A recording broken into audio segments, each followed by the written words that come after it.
Oi, hoje eu vou te falar sobre como funciona a residência de psiquiatria do Hospital Universitário da Universidade Federal de Juiz de Fora, para os íntimos HU da UFJF. Meu nome é Ana Luísa, atualmente estou no finalzinho do R2 e vou te explicar um pouquinho como que funciona. Bom, eu acho importante, antes da gente começar, eu explicar para você um pouquinho dos motivos que me fizeram escolher o HU da UFJF.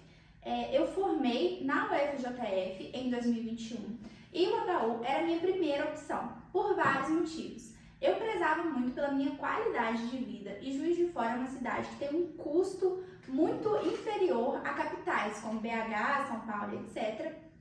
Eu fazia questão de ficar em Minas, então eu trabalhava basicamente com duas possibilidades, com a UFJF e pensava em talvez ir para BH. Essa dúvida entre Juiz de Fora e BH, e acabou que eu escolhi Juiz de Fora como minha primeira opção e nunca me arrependi. Antes da gente começar, eu queria falar um pouquinho da importância da gente fazer uma residência médica. Ultimamente tem crescido muito a questão de pós-graduação na psiquiatria. E uma coisa que a gente percebe, né, quando a gente está dentro da residência, é que a psiquiatria, gente, é muito, muito complexo, tem muita coisa, tem muitas particularidades. E se a gente for colocar assim, né, formação padrão ouro, é a residência médica. Você não deveria ter dúvidas que a residência com certeza é muito superior, tanto em relação à carga horária, quanto em relação à experiência, a mão que você pega nos transtornos, nos pacientes. Eu acho que, por exemplo, na minha residência, no final, eu vou ter atendido mais de 500 pacientes, né? E se você pensar numa pós-graduação, principalmente nas pós, né, muita aula online, pega pouca mão, né, pouca experiência. Então, se você tem dúvida se vale a pena ou não fazer uma residência em psiquiatria, pode ter certeza que vale, porque a curva de aprendizado é muito grande e realmente, assim, é divisor de águas, assim, sabe? E é até assustador, porque a residência, como a carga horária é grande, você acha ali que você vai fazendo todo dia, e quando você se dá conta, você já sabe de um monte de coisa que 2 meses atrás você nem fazia ideia. Realmente é essencial na sua formação. Em relação, né, ao funcionamento da residência, todas as residências de psiquiatria têm duração de 3 anos e geralmente a psiquiatria tem uma carga horária um pouco menor do que outras especialidades, principalmente quando a gente fala, né, de especialidades cirúrgicas. Então, uma coisa que me fez prezar muito, né, pelo FJF foi a questão da qualidade de vida.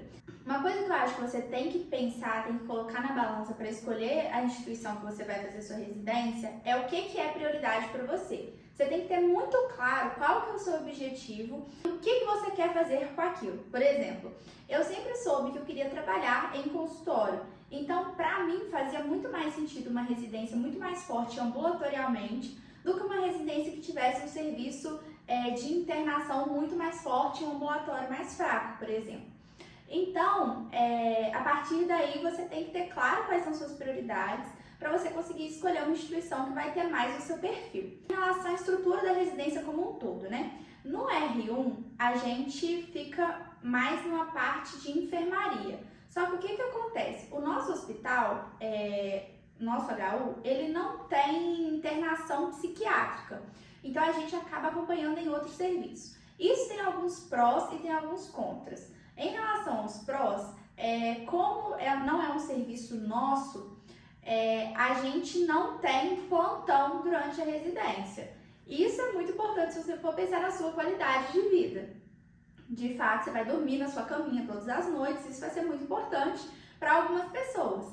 Por outro lado, como o serviço que a gente acompanha não é um serviço nosso, acaba que as condutas vão ser da pessoa daquele outro serviço, né? Pode ser que as condutas fossem ser diferentes se fossem os nossos próprios preceptores naquele campo. Mas, como eu disse, é uma questão de pesar os prós e contras. Então, em relação à rotina do R1, no período da manhã, né? No R1, a gente fica por conta, né, de enfermaria, então vão ser pacientes que vão estar internados. E eu acho importante falar também que nos últimos anos mudou. Era um hospital, há uns 4 anos atrás, antes da pandemia, era o Hospital João Penido, lá em Juiz de Fora. Mas aí, quando teve a pandemia, teve uma quebra de vínculo, depois passou a ser o Hospital Ananelli, que na época que eu fui residente, né, que na época que eu era R1, era o hospital que a gente rodava. Mas a partir de 2023, passou a ser o HPS, que é um hospital de pronto-socorro de Juiz de Fora, que tem uma ala psiquiátrica lá.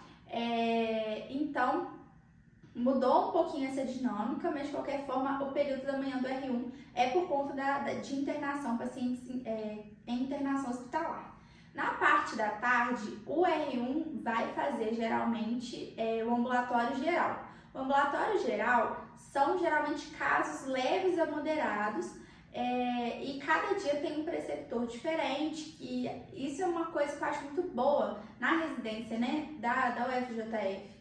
Os preceptores são muito acessíveis, você tem muita disponibilidade de conversar sobre o caso, levar suas dúvidas. E, por exemplo, se você não conseguir fazer isso imediatamente durante o horário de atendimento, no R1 dá para fazer isso, com certeza. No R2 fica um pouquinho mais apertado pelo volume de pacientes. Então pode ser que você não consiga discutir no mesmo momento, mas você sempre tem a possibilidade de voltar lá depois e discutindo e tal. Mas voltando para o R1 de tarde, então tem um ambulatório geral. E no R1 a gente tem uma carga teórica também bem importante. A gente tem o curso, né, de psicofarmacologia, que é essencial para quem faz psiquiatria. Tem o curso de entrevista psiquiátrica, né, para a gente aprender técnicas, aprender a estrutura mesmo de como que funciona a anamnese, já que como a gente não tem um exame físico específico da psiquiatria, o exame de estado mental é extremamente importante a gente ter uma anamnese, uma entrevista bem feita. Tem também o curso de nosologia, né, que é da classificação dos transtornos mentais, que é um curso excelente. De psicopatologia, que também é muito, muito, muito importante. Nas quartas de manhã, a gente tem também o clube de revista, que é quando a gente discute os artigos mais recentes nas principais revistas de psiquiatria do mundo, né? E também a sessão clínica, que é quando a gente discute casos, né? Um residente apresenta um caso e tem uma discussão em conjunto. No R1, a gente também roda na clínica médica por um mês, né? A gente roda lá na enfermaria da clínica médica, que é um período bem puxado, bem pesado, mas a gente sobrevive no final. E a gente roda também 2 meses na neurologia. A neurologia do HU só no turno da manhã. E é uma experiência bem interessante, né? Já que a gente compartilha muitos casos com a neuro, ou então alguns casos da psiquiatria se parecem com casos da neuro, então a gente faz essa troca e é bem legal. No R1 é basicamente isso, a gente também acompanha plantões, né, de urgência psiquiátrica na segunda-feira, mas igual eu expliquei pra vocês, como não é um serviço nosso, não é a gente que fica responsável pelo plantão, a gente acompanha. O R1 é quando a gente tem uma curva de aprendizado, assim, surreal, a gente aprende muito, muito, muito mesmo, num espaço pequeno de tempo. Basicamente, no primeiro dia que você entra lá, você entra perdidinho, não tem como, a gente sempre entra meio perdido. Mas quando você vai notando, quando vai chegando ali setembro, outubro, que você vai tendo dúvidas e você mesmo consegue responder suas dúvidas, você consegue entender que você está indo no caminho certo. E aí, quando acaba, a gente também tem um mês de férias, né, 30 dias corridos, a gente que escolhe ao longo do ano. E aí, quando acaba o R1, a gente passa para o R2. O R2 é um ano mais puxado, assim, de volume de pacientes. Então, se no R1, ali no ambulatório geral, a pessoa vai ter em torno de quê? 60, 70 pacientes, no R2 você vai chegar a ter mais ou menos 200 pacientes. Que você está acompanhando simultaneamente. No R2, a gente tem ambulatórios mais específicos. Então, tem ambulatório de ansiedade, tem um ambulatório de humor, tem um ambulatório de interconsulta. Na interconsulta, a gente atende pessoas que estão sendo atendidas em outras clínicas do hospital, né? Por exemplo, um paciente da reumatologia, mas que o adoecimento psíquico vem secundário à doença que ela está tendo. Então, vamos supor, um paciente que teve diagnóstico de lúpus e depois deprimiu. Aí, os de ansiedade, a gente vê pânico, toque, ansiedade generalizada. No transtorno de humor, né? Vem quadros de depressão, transtorno bipolar. Tem um ambulatório adolescente, né, no R2, que é bem interessante. E a gente é orientado, né, por psiquiatra da infância e da adolescência. Tem também o ambulatório de álcool e drogas. O ambulatório de álcool e drogas é por 2 anos, né? No segundo e no terceiro ano. Bom, no R2 a gente também tem aulas teóricas, né? A gente tem um curso de dependência química e a gente continua no clube de revista e nas sessões clínicas, né? Esse todo mundo participa. E no R2 a gente fica mais responsável pela parte do CAPS. O HU da UFJF, de todos os hospitais da rede EBSER, é o único que tem CAPS, né? Então é uma experiência diferente, assim, de trabalho. A experiência CAPS e a experiência ambulatorial são experiências bem diferentes, porque os pacientes CAPS, eles demandam muito mais.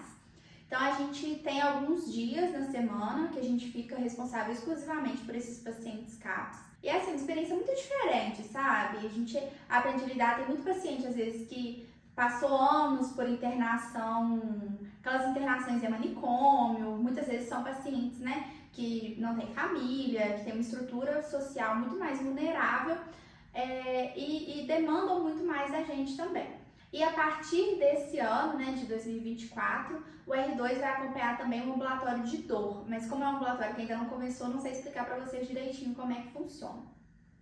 No R3 é quando a gente tem ambulatórios mais específicos, né? Então a gente tem um ambulatório só de autismo infantil, a gente tem um outro ambulatório só de infância também, tem um ambulatório de pacientes psicóticos, tem um ambulatório de álcool e drogas e a gente também faz a triagem, né? A triagem é ver se aqueles pacientes que estão sendo encaminhados para o serviço, qual perfil de ambulatório eles têm.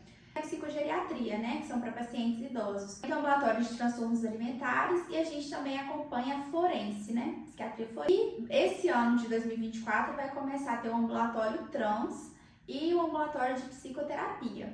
E a gente tem aulas teóricas de várias coisas, né, tem as aulas teóricas de psiquiatria infantil, tem as aulas teóricas da psicogeriatria, as aulas teóricas da forense e do transtorno alimentar. E nesses 3 anos de residência, a gente tem direito a fazer 2 meses de estágio opcional. 1 mês no R2 e 1 no R3, ou 2 meses no R3.